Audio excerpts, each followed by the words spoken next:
Teman-teman teori belajarnya sudah paham, maka penyelesaian kasus-kasus yang ada di soal itu akan gampang, teman-teman.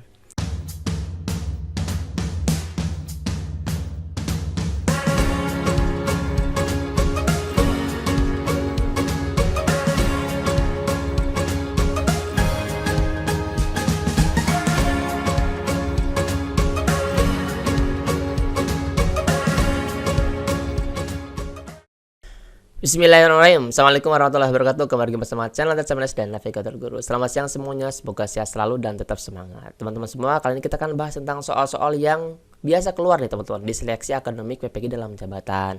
Jadi teman-teman yang bukan sasaran 4 pun, teman-teman harus terus belajar supaya nanti ketika seleksi akademik itu keluar untuk teman-teman semua, maka teman-teman sudah siap untuk melakukan soal-soalnya. Oke, jangan sampai teman-teman kekurangan waktu, teman-teman. Bahaya sekali teman-teman, karena biasanya kalau misalkan seleksi akademik itu 1 tahun 1 kali ya teman-teman, jadi tidak ada pengulangan. Jadi teman-teman harus siap-siap, siapkan juga bukunya untuk siap belajar bersama kami. Oke, yuk kita teman-teman lihat di soal nomor 1.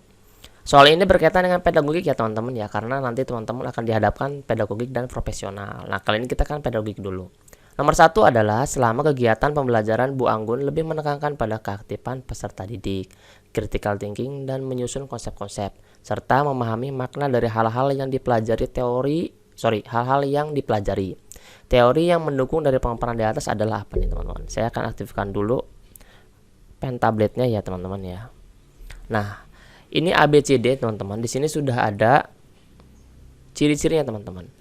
A. Kognitivistik atau kognitif itu berkaitan dengan pengetahuan, kemudian humanistik berkaitan dengan memanusiakan manusia, C. Behavioristik, stimulus respon, dan konstruktivistik ini adalah membangun ya teman-teman ya. Kalau misalkan teman-teman yang membangun, berarti pilihannya adalah yang D. Nah, teman-teman lihat ya teman, di sini sudah ada di blok dengan warna kuning. Cirinya adalah keaktifan peserta didik, kemudian critical thinking, dan menyusun. Kalau menyusun itu adalah sama dengan membangun ya teman-teman ya. Membangun konsep-konsep atau menyusun konsep-konsep yang ada pada peserta didik, serta memahami makna dari hal-hal yang dipelajari. Jadi teori ini mendukung pemaparan dari teorinya konstruktivistik teman-teman. Jadi jawaban yang benar adalah yang D. Jadi kita cukup mengetahui ciri-ciri daripada teori yang ada teman-teman. Apa itu kognitif itu tentang pengetahuan, kalau pengetahuan itu tentang pemecahan masalah, humanistik tentang kemanusiaan manusia dengan lingkungan, dan behavioristik adalah stimulus respon, konstruktivistik adalah membangun. Oke, jadi teman-teman bisa ditulis di bukunya teman-teman. Jadi siapkan bukunya untuk menulis kisi-kisi atau menulis trik-trik kunci jawabannya teman-teman. Oke, nah kita ke nomor 2 ya teman-teman ya. Oke, nomor 2 ini teman-teman, Pak Basir dalam memberikan materi unsur senyawa dan campuran pada kegiatan pendahuluan memaparkan tujuan pembelajaran terlebih dahulu. Kemudian dilanjutkan dengan memberikan penjelasan terkait dengan instrumen penilaian kepada peserta didik, di mana kelompok yang bagus akan mendapatkan reward, sedangkan kelompok yang kurang akan diberikan punishment. Dalam hal ini Pak Basir menerapkan teori apa? Nah, teman-teman tadi sudah pernah saya bahas ya teman-teman ya. Kognitif, kemudian konstruktivis, kemudian behavioristik dan lain sebagainya. Nah, ini teman-teman kira-kira maksudnya kemana nih teman-teman? Apakah A. Humanisme, atau B. Kognitivisme, atau C. Behaviorisme, atau D. Konstruktivisme? Humanisme, kognitivisme, behaviorisme, konstruktivisme itu pernah kita bahas di soal nomor pertama. Jadi humanisme itu tentang apa teman-teman? Tadi tentang memanusiakan manusia dengan lingkungan dan dengan masyarakat sekitar. Kognitivisme itu tentang pemecahan masalah, behaviorisme itu stimulus respon, dan D itu konstruktivisme itu membangun. Jadi kalau ada stimulus respon ini berkaitan dengan reward dan punishment teman-teman. Jadi ingat-ingat teman-teman, kalau misalkan soalnya ada tentang reward dan punishment, maka teori belajarnya termasuk dalam teori belajar behavioristik. Jadi jawabannya adalah yang C, seperti itu. Oke, sebenarnya gampang ya teman-teman kalau kita sudah tahu kuncinya di setiap soal. Nah teman-teman, kita lanjut ke soal nomor 3. Disajikan beberapa peristiwa yang dialami oleh peserta didik, yaitu sebagai berikut. Pertama, mampu memahami permasalahan. Kedua, mampu menceritakan sebuah kejadian. Ketiga, mampu memecahkan masalah. Keempat adalah mampu membuat peraturan berdasarkan kejadian di atas. Menurut David, fase pengalaman konkret terdapat pada apa? Nih, udah di blok teman-teman. Ini fase pengalaman teman-teman. Oke, nah coba lihat nih teman-teman pembahasannya. Ada 4 tahapan menurut David nih teman-teman. 1. Pengalaman konkret, yaitu pernah mengalami kejadian secara langsung atau belum memecahkan. 2. Pengamatan aktif dan reflektif, yaitu mampu memahami permasalahan dan tahu akar masalahnya, tetapi belum tahu untuk solusinya teman-teman. Jadi hanya saja dia tahu masalahnya, tapi belum tahu cara memecahkan masalahnya seperti apa. 3. Konseptualisasi, peserta didik sudah mampu menganalisa dan mampu memecahkan masalahnya. 4. Eksperimen aktif, bisa menerapkan atau mengaplikasikan dalam kehidupan sehari-hari teman-teman. Jadi menurut teman-teman yang masuk ke dalam pengalaman itu 1, 2, 3, atau 4 nih teman-teman. Nah, jawaban yang paling tepat adalah yang B ya teman-teman ya, mampu menceritakan sebuah kejadian, karena dia ada pada fase pengalaman seperti itu teman-teman. Nanti teman-teman tinggal lihat aja tahapan-tahapan baru teori-teori yang terkenal teman-teman ya. Nah, jadi jawaban yang nomor 3 ini adalah jawaban yang nomor 2, yaitu yang B. Seperti itu ya teman-teman. Kita lanjut di soal nomor 4 nih teman-teman. Nomor 4 ini soalnya tentang model pembelajaran. Di dalam sebuah pembelajaran IPA terkait dengan tekanan hidrostatis, Bu Farisa menerapkan salah satu model pembelajaran dengan harapan peserta didik mampu apa?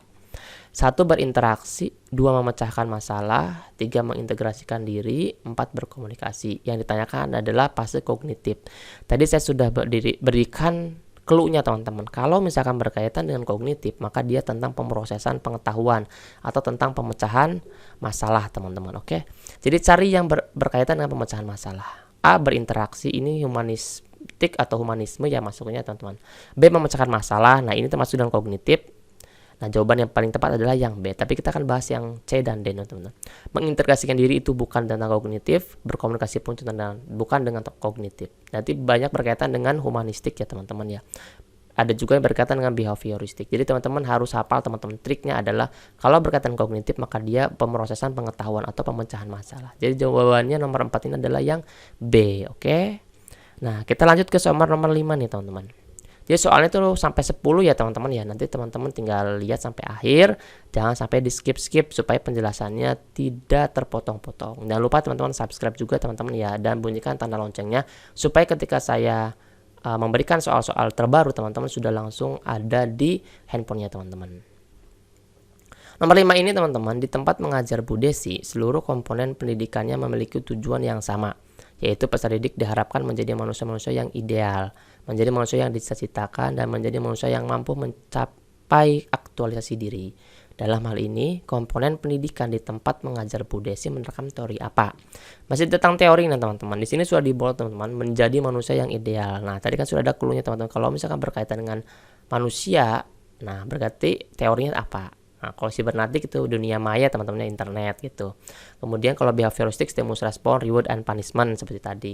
Humanistik adalah memanusiakan manusia, kemudian konstruktivistik adalah membangun. Jadi jawaban yang tepat adalah yang C, memanusiakan manusia, karena di sini sudah ada teman-teman menjadi manusia yang ideal, menjadi manusia yang dicita-citakan. Oke, jadi nomor 5 ini jawabannya yang C, gampang banget ya, 1 menit selesai. Lanjut teman-teman di soal nomor 6. Di dalam sebuah pembelajaran, Bu Erni berpendapat apabila seseorang memahami objek-objek atau dunianya melalui gambar-gambar dan visualisasi verbal, dengan kata lain peserta didik belajar melalui bentuk perumpamaan atau perbandingan. Hal ini merupakan tahapan dari apa nih teman-teman? Nih, kalau teman-teman masih ingat, itu kan ada yang namanya ikonik, simbolik, dan enaktif. Nah, hanya 3 itu saja teman-teman. Tahapan dari kognitif seorang brainer ya teman-teman ya. Nah, di sini teman-teman, intuitif ini disalahkan karena ini termasuk ke dalam tahapan kognitif dari brainer. Yang pertama adalah enaktif. Kita tahu dulu teman-teman, enaktif itu adalah peserta didik memahami lingkungan melalui motorik atau sentuhan. Tahap pertamanya ya teman-teman ya. Kemudian yang kedua adalah ikonik. Ikonik itu adalah peserta didik memahami dengan gambar, simbol atau objek lain. Nah, ini teman-teman nih, memahami objek-objek atau dunianya melalui gambar-gambar atau visualisasi. Nah, nanti masuknya kemana? Udah ketabakan. Nah, nomor 3 adalah simbolik. Peserta didik sudah bisa mengetahui pengetahuan kognitif, sudah punya ide gagasan dituangkan dalam bentuk simbol, bahasa, logika, atau matematika. Berarti jawaban yang pertama, tahapan yang pertama adalah enaktif dulu. Setelah itu adalah ikonik.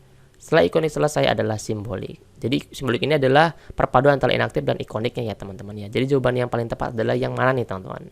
Jawaban yang B ya teman-teman ya, karena dia ikonik. Ikonik sudah tahu teman-teman, harus divisualisasikan. Oke. Lanjut ya teman-teman di soal nomor 7. Ini juga masih teman-teman teori Brunner, kognitif kira-kira tahapan mana nih? Kita baca soalnya ya.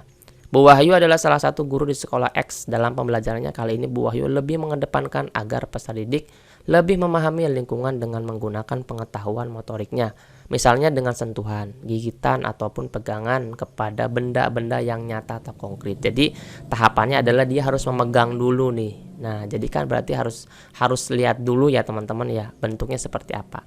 Dalam hal ini Bu Wahyu menerapkan konsep kognitivisme oleh Brunner pada tahapan apa? Yang pertama tadi udah tahu ya teman-teman ya. Yang pertama adalah enaktif, kedua adalah ikonik, ketiga adalah simbolik. Jadi yang B jelas kita tidak menggunakan ini, karena dia tidak ada di tahapan Brunner. Jadi antara yang ketiga aja, enaktif, ikonik, dan simbolik. Nah, menurut teman-teman apa nih? Saya tampilkan lagi supaya barangkali teman-teman lupa. Jadi jawabannya adalah yang enaktif ya teman-teman. Karena enaktif itu adalah dia melalui sentuhan atau didatangkan langsung bendanya, seperti itu. Siswanya nanti menyentuh langsung bendanya. Jadi yang pertama adalah yang enaktif. Jawaban nomor 7 adalah yang A. Oke. Lanjut ya teman-teman ya, di soal nomor 8. Saya mencoba untuk membacakannya lebih tidak begitu terburu-buru. Soalnya banyak dikomplain, jadi penjelasannya jangan terlalu terburu-buru mas, supaya bisa lebih mengena. Oke, siap. Teman-teman, nomor 8, perhatikan langkah-langkah pembelajaran yang dilakukan oleh Bu Hilya sebagai berikut. Nah, teori belajarnya masih teori belajar apa nih? Yang pertama, menetapkan tujuan yang harus dicapai oleh peserta didik. Yang kedua adalah menggunakan reinforcement positif setelah sistematis pada saat respon peserta didik muncul nih teman-teman. Kemudian nomor 3, selalu mengadakan kuis atau tes untuk mengetahui pengetahuan yang sudah dipelajari oleh peserta didik. Nomor 4, selalu mengadakan remedial untuk peserta didik yang belum tuntas. Nah, lihat teman-teman, sudah terlihat nih teman-teman. Berdasarkan pemaparan di atas, Bu Hilya yang menerapkan teori belajar apa? Lihat yang saya buat warna kuning teman-teman. Ini reinforcement positif dan remedial. Oke, kalau misalkan ada pengayaan, remedial itu berkaitan dengan yang mana? Apakah humanistik, pemanusiaan manusia? Jelas tidak ya teman-teman ya.